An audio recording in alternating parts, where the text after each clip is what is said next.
I have tried making this video many times, but it felt too personal and I kinda lost the point I was trying to make. But after attending a panel this past weekend about Asian representation in literature, I've decided to reel in my thoughts and go from there. As of the time I'm making this, Raya and the Last Dragon comes out in a week. Maybe you're part of a few who gets to see it in cinemas, but as our lockdown ends the week it comes out, I'll be watching it from the comforts of my room with M&Ms and a little 1-liter drink and the ability to pause the movie if I have to go to the loo. The movie is about a world called Kumandra, which has been divided due to monsters called the Droon. The dragons in the land sacrificed themselves, and now 500 years later, Raya and her cute little pet named Tuk Tuk need to track down the last dragon.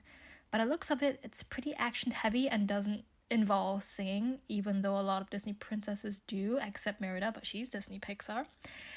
There's some things to unpack here. One being the representation, and the other being Raya as a representation of the entire area.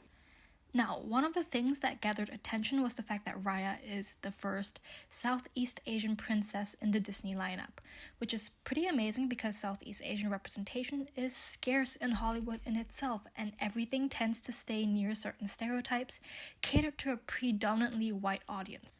And despite it being a movie heavily inspired by Southeast Asian cultures, a lot of it has been blended together into one to the point it's pretty hard to see what comes from where. Something that me and my fellow C friends talked about at length. We can see the inspiration from our cultures, but we can't really tell where or which belongs to what. For example, in this scene, I feel like it's inspired by the Thai, but the background screams Indonesia. And maybe that should be the feeling. Maybe it should be like patchwork. But at the same time, we're at that point where we're still fighting for people to not see Asians as monolithic.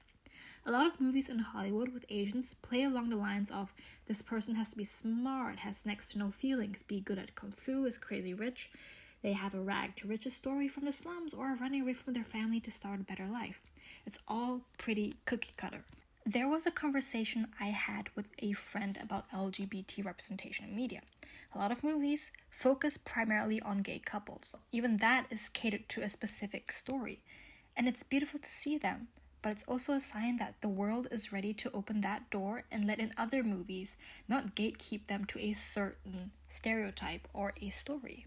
And maybe I can close one eye towards the fact that Raya has a lot of martial arts in it or is pretty action heavy.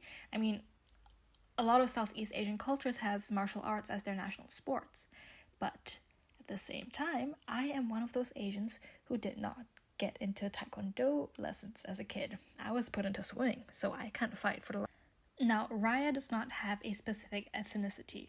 Well, she probably does in the movie, but here in our world, in our reality, we can only say she is Southeast Asian. And I want you to look at this map and its different regions. All of them have a distinct look, and between the many regions, there are also differences. So you can see why many people may have a problem with the fact that Raya supposedly represents one entire region that is no way monolithic, and the fact that a majority of the speaking roles also belongs to East Asians. This is the controversy that showed up once people found out that a lot of the cast members are East Asian, and I get that they might have wanted to use these names to bring a certain audience or people who are fans of these people. But at the same time, there are Southeast Asian actors out there who could have done the job as well. For example, the first person coming to mind is Henry Golding. Also, a random Ellen Tudyk sprinkled in there. At the same time, the moment we dubbed the movie into a different language, this argument pretty falls apart. Trust me, I would have rather heard Ali Cravalho sing How Far I Go instead of Helena Fischer, but it's the thought that counts. Being East Asian is different than being Southeast Asian, and being Southeast Asian is different from Central Asians and West Asians. Experiences have a wide range, and we haven't even touched upon the Asian diaspora. Similarities can occur because we don't live under a Käseglocke, and one of the greatest things to talk about is how we came from one ocean but are from different waves. And another thing to add is a lot of Asian representation in Hollywood is East Asian, while Southeast Asians, South Asians, West Asians, they tend to get the short end of the stick. From what I know, the writers for Raya are Southeast Asian, which is a great step up from anything Disney has done. I'm looking at you, Mulan. And while they did have a cultural team, they also had one for Moana, and that didn't stop it from having some slight problems.